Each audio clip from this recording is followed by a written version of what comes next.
Tapos ilalagay natin ng cable tie para ayan, ganyan siya. Oh, ayan, yung mga butas siguro kung 800 o for 600 siguro to po. Ano to, ayan, oh, nagagalawan na guys, oh. Nagagalawan, no.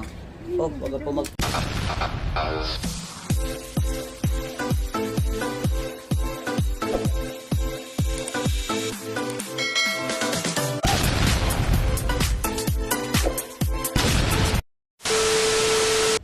So, what's up mga katanong? Ayan, good morning.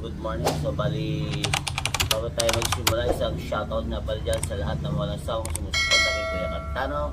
At syempre sa lahat ng mga kapatid na FW na lagi nandyan at lagi nasa aking mga comment section, live stream at premiere, at syempre sa lahat ng walang sawang sumusuporta. So, bali guys, mag-update ulit tayo sa ating Mother Cray. Ayan, so bali ilang weeks na tayo hindi napag-vlog dito sa crayfish dahil medyo busy tayo ng konti. At the same time, hindi natin siya pinopokusan na masyado or tinitinang maigi dahil baka nga kasi mamaya makuna na naman.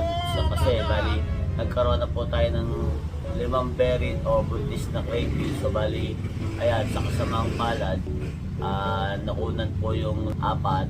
So bali nawala yung kanyang mga egg na lagyan kasi although sabit tayo na magkaroon ng buried, yun, lagi natin nasisilip. So mali pala yung gano'n. So dapat, pag nakita mo na siya na buried na siya o may mga itlog, ay hindi mo na dapat siyang galawin or hindi mo na dapat siyang tingnan. So bali ngayon guys, meron tayo natitirang isang buried ngayon. So bali ang expected ko na ngayong week na to siya magpapagpag o maglalaglag ng mga craylings niya dahil ilang weeks na nakalipas.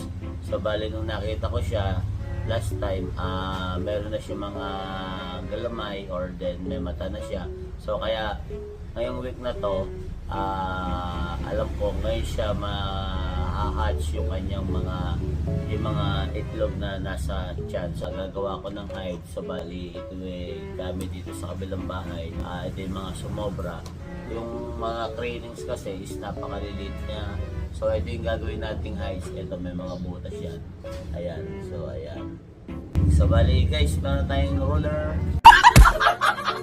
And meron din tayong cutter. So bali, kakat lang tayo nito para gumawa tayo ng hides. So nakita ko kasi nung time na sinilip ko yung tiyan ni Mother Cray, ayan, medyo marami siyang itlog. Siguro hindi ano yan, siguro 400 to 600 yung Ang galing! lalabas na anak. So sana maging successful dahil hindi nga tayo naging successful dun sa 4 na nauna na. So bali, ayan. So bali, yun nga, nawalan nga tayo ng 4 na buried. So bali guys, may pumalit nga din pala yun. So bali kasi yung ating isang buried dito na nakunan. So ayan guys, ganito lang siya kalalaki. Ayan, maliliit lang. Halos isang ruler lang.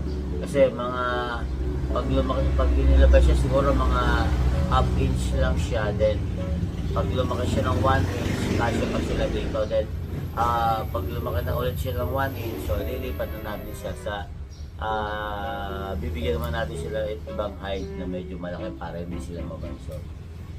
Ayun nga, mabalik tayo. Yung isa kong buried crayfish na, yung 4 pala. So, dinala ko doon sa kabilang bahay. Ngayon, pagdala ko doon kasi walang tao doon. Kumbaga garahe lang namin yun. So, bali doon, may magandang balita tayo.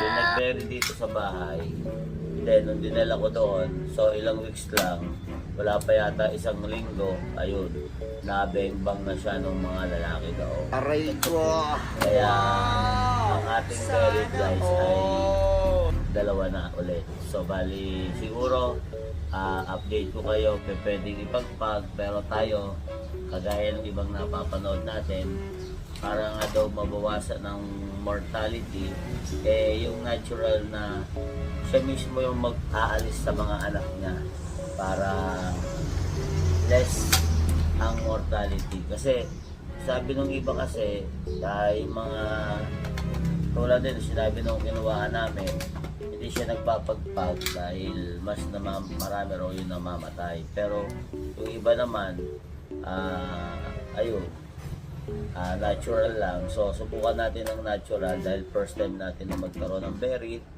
So subukan natin ang natural na ginagawa lang ni Mother Prey. So hayaan natin si Mother Prey ang magbagsak ng kanyang mga Junakis. Ayan. So guys, after nito,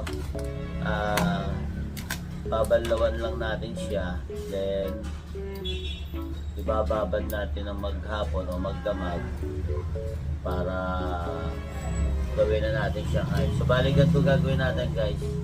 Ito yung pinaka height niya. Ayan. So ganyan, pagpapatong-patongin natin mga 5 patong. Yan. So meron na tayong 3, then itatali lang natin ito ng cable tie. So pag natali natin ng cable tie, ayan. So bago natin ito itali ng cable tie guys, hugasan muna natin, then ibabad natin na kahit maghapon. Although wala na naman siyang amoy. Pag kasi galing sa pinagkuhaan mo, may amoy siya. Pero ngayon kasi matagal nang nasa labas to, nauulanan. So pero ibababad pa rin natin para mawala yung mga dumi-dumi niya. At huwag nyo lang sasabunin kasi bawal siyang may sabon. Yan, doon sa mga baguhan na makakapanood dito, bawal po sa ating crayfish ang may mga sabon, pabango, fabric conditioner, etc. etc. Ayan. Kaya masaya lang po ang ating crayfish, kaya huwag po tayo magpabango. So ayan, so bali July 10 nga pala yung ma-hatch yung ating isang berry. Nakakapag-label tayo guys kasi hindi pa naman ganun kadami yung nagiging berry natin. Kumbaga pag yan ay dumami, nako, ayan, tansyahan na lang yan. Kasi hindi na natin mamomonitor kung sino yung mga buntes o ano man. So bali meron na rin tayong trapal pan na dun sa kabila.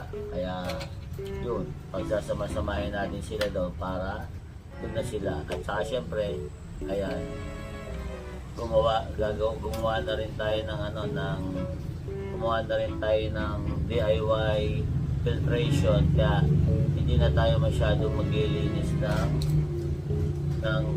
trapal pan. Ayan. So bali guys, ito na yung pang-apat. So ito. So 4. So bali ganito gagawin natin. Kaya ano lang natin yan sa 2 gulit. Tapos ilalagay natin ng cable tie para ayan, ganyan siya. Oh, ayan, yung mga butas na yan, dyan sila magtatago. Diyan sila magtatago para hindi sila magka-away-away, then hindi sila magkainan. So sila kasi nagkakainan. Sana all nagkakainan, buti sila nagkakainan. Sinatano. Diba priso ka? Kaya kailangan marami tayo guys. Siguro ang tansya ko daw kung hindi 400 to 600 really ang mailalaglag natin ngayon. Ayan.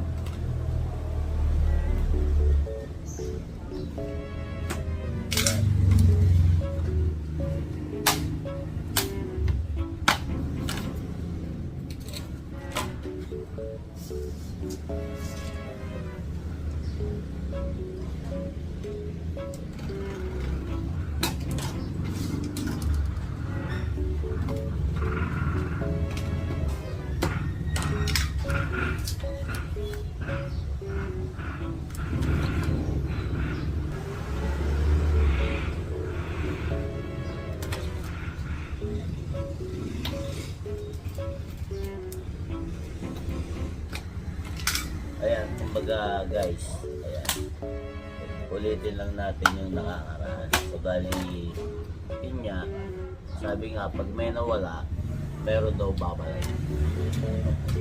So bali guys, first time natin mag-alaga ng crayfish. So bali, ayan, sa kasamang palad. After a week, namatayan tayo agad ng isa. Oh no! Then naging dalawa. Tapos naging tatlo. Aray ko! So naging apat. Oh my God! So bali, apat yung namatay. So ang ginawa ko para makumpleto ulit yung team nila, makumpleto yung kanilang trio. Ayan, so nagdagdag tayo ng apat ulit. So may nadagdag. Yun nga lang, gumastos lang ulit tayo ng budget, ng pera. Ang galing, Bumili ang ulit tayo galing. ng apat para makumpleto ulit yung team na hawak natin dito. So okay lang yun kasi masasanay na tayo at mapag-aaralan natin kung paano yung tamang pag-aalaga ng crayfish. So ayan guys, sa pagtsatsaga natin, sipag at tsaga ang kailangan. Sa pagtsatsaga natin guys, ayan, nagbunga naman yung ating pag-aalaga dahil ayan na nga. So update tayo mamaya after natin ito.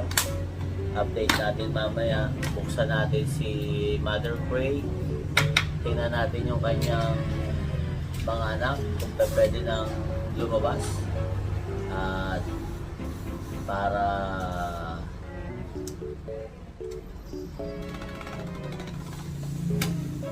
makapagpahinga na si Mother Cray sa kanyang pagdadala ng kanyang mga anak. So update ko kayo mamaya after nito guys. Pagkatapos natin dito, ayan, silipin natin si Mother Cray. Pagka halimbawa sinilip natin si Mother Cray, tingnan muna natin kung mayroong gumagalaw o gumagapang. So pagka may gumagalaw at may gumagapang, so ibig sabihin noon ay meron ng nalaglag sa kanyang mga anak sa kanyang dalang mga anak. Agoy, ano ba yun? Kapag may ulit. Pag nakita natin may gumagalaw doon, na gumagapang o lumalangoy, ayan, ibig sabihin man, kahit isa man lang ay fully hatched na yung kanyang mga anak na nasa tiyan. So, anytime, pwede na natin siyang tingnan, buksan yung kanyang buntot, pumagpag man siya, okay lang kasi pag pumagpag siya, lalaglag yung mga anak niya. Kumbaga, pagbago kasi, itlog lang, nakakatakot. Lalo na yan, hindi pa tayo sanay na gumamit ng egg incubator para sa mga crayfish. So, bali, kaya pagka meron tayo nakita, automatic yan, bubuksan na natin yan. So guys, advice ko lang dun sa mga baguhan na mag-aalaga ng crayfish at syempre dun sa mga baguhan na makakapanood nito. Ayan, ang advice ko lang, pagka nagkaroon kayo ng berry, kung gusto nyo magtuloy yung berry female nyo ay huwag nyo nang silipin. Kasi pagka mga first timer na nag-aalaga talaga, ay talagang may inip ka. Then pag nainip ka, sisilipin mo. So pag sinilip mo, ayan ang mangyayari. Mawawala. Aray ko! Mga itlog nila. Ayan. Kaya guys, pagka may berry daw, huwag masyadong pakakainin. Kasi baka mamaya biglang mag-mold. So kawawa naman si Mother Cray, pwede mag-mold, pwede mamatay, pwede mabuhay. Kaso mo, hanggat maaari, yung proper feeding mo, konti-konti lang yung pagpapakain para hindi siya mag-mold. At para maalagaan niya yung mga itlog na nasa kanyang tiyan. Ayan. So ayan guys, marami na tayo nito, although ilang minutes na rin yan. So marami na tayo nito. Ito muna yung ating gagawin. So ayan, ibababad natin to. So pag naibabad nga natin to, gaya ng sinabi ko sa inyo, ayan, pagsasama-samahin natin sila para maging heights ng ating magiging new railings. Ayan. Lang guys, sipag at tiyaga lang. Huwag lang kayo mainip. Sabi nga, pagka kayo nainip, talo inip. Kaya huwag kayo mainip sa pag-aalaga ng crayfish. Tsaka tamang panood lang. Huwag yung silip ng silip. Ayan. Siguro kung mag-aalaga kayo, para hindi nyo silip-silipin, kung ang inyong mga lalagyan ay mega box, ang gawin nyo na lang, mag-aquarium na lang kayo, doon nyo na lang ilagay yung mga buried female nyo para at least hindi nyo na binubuksan yung takip, hindi nyo na sinisilip. So para walang istorbo. Sabi nga kasi pagka daw buntis yung mga crayfish, hindi dapat daw yan sinisilip kasi nai-stress yan. Pag nai-stress, may lalaglag dyan yung mga itlog niya, kaya sayang. So ayan guys, siguro madami na to. At kung halimbawang kulang, dagdagan na lang natin. So ayan, tama na muna to. Then update na tayo, punta na tayo sa ating mother cray at silipin na natin. Ayan, at syempre mega loud shoutout ulit sa lahat ng mga ka-crayfish natin dyan, at sa lahat ng mga katano natin dyan, at sa lahat ng mga kapatid na OFW na walang sawang sumusuporta kay Kuya Katano. So ayan guys, update muna tayo sa ating mother cray. Silipin na muna natin si mother cray. At yan, bago natin silipin, kaya pakita ko sa inyo kung paano ito gagawin natin bago natin ilagay sa kanyang magiging lagayan. So paano guys, kita-kits tayo miyang konti.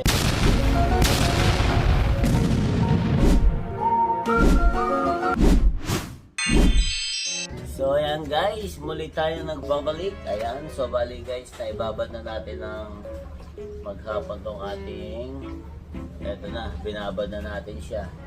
Malinis na. So bali, nakita ko lang doon sa mga baguhan kung paano ang gagawin natin dito. Ayan, para pag kayo ay nag-alaga ng crayfish, ay meron na kayong idea kung sakaling magkakaroon kayo ng buried crayfish. Ayan. Ayan, pagpapatong-patungin lang natin to guys. So pag napagpatong-patong natin, ayan, tatalian na natin siya ng cable tie. So ayan, ito yung cable tie natin guys.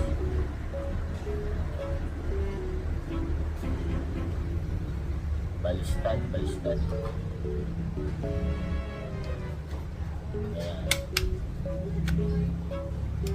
Ayan. Siya yung pantay. Dito tayo sa pantay. So ito. Ayan na guys. Meron na tayo hides para sa ating alagang crayfish. Ayan. Pagpalitin natin yung dalawa.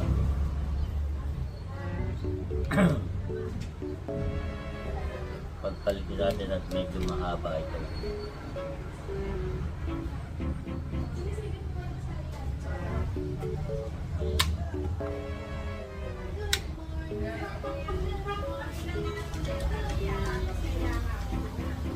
So ito.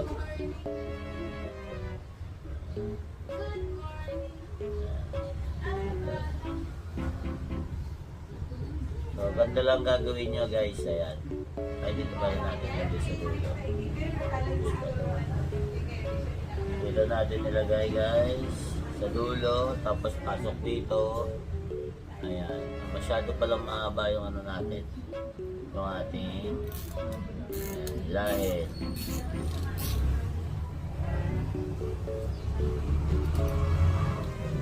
So, ayan guys. Meron na tayong hides. Ayan. Diba? Nakaisa na tayo. So, bali, gawa pa tayo ng isa. Lagyan pa natin yung isa.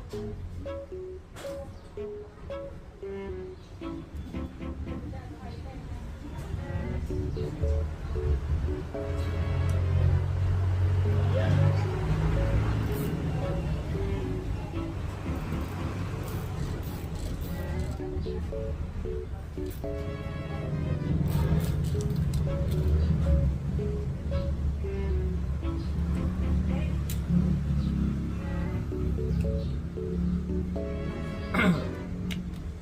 So ayan guys, meron na tayong hides para sa ating baby graylings kung sakasakali. Ayan. So paano guys? Hindi ko na masyadong gagawin to. Pinakita ko lang sa inyo kung paano natin gagawin tong hides ng mga baby graylings natin kung mailalaglag na ngayon yung kanyang mga anak. So bali, masyado na mahaba tong ating vlog guys. So bali, kita-kits na tayo yan sa pag-update natin ng ating mother gray. So ayan guys, ito na yung mga hides natin. So bali, ginamit na natin dahil nagbaba na ng graylings yung ating mother gray. So ayan, yung ginawa nating hides. So ayan, ginagamit na natin. So ayan.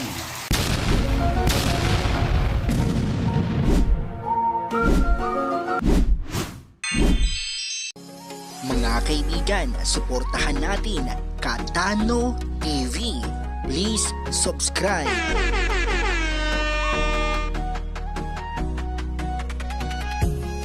Mga Katano ay halina tayo.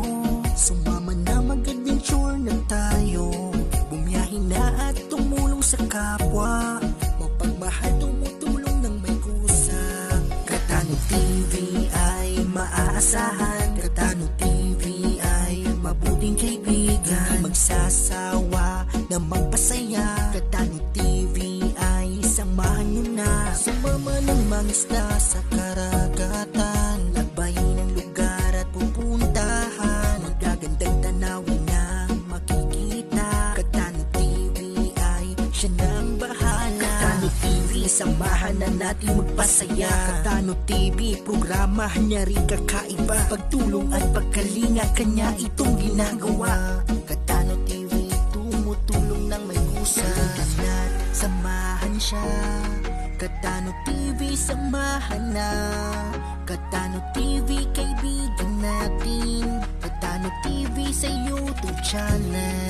Halika na't samahan natin si Katano TV. Katano TV na nandito lang palagi. Fishing adventure at kung ano-ano. Sa bawat live stream nakakasama nyo. Katano TV, nakakasama nyo. Katano TV, kaibigan natin ito. Katano TV, palaging nariyan. Katano TV, hindi ka iwan. Katano ay halina tayo. Sumama na mag-adventure na tayo. Bumiyahin na at tumulong sa kapwa. Mapagmahal tumutulong ng may kusa. Katano TV ay maaasahan. Katano TV ay mabuting kaibigan. Magsasawa na magpasaya. Katano TV ay samahan nyo na. Sumama ng mangisda sa karagatan. Lagbayin ang lugar at pupuntahan. Magagandang tanawin na makikita. Katano TV ay siya nang bahala. Katano TV, samahan na natin magpasaya. Katano TV, programa niya rin kakaiba. Pagtulong at pagkalinga, kanya itong ginagawa. Katano TV, tumutulong ng may kusa. At samahan siya. Katano TV, samahan na. Katano TV, kaibigan natin. Katano TV sa YouTube channel. Halika na't samahan natin si Katano TV. Katano TV na nandito lang palagi. Fishing at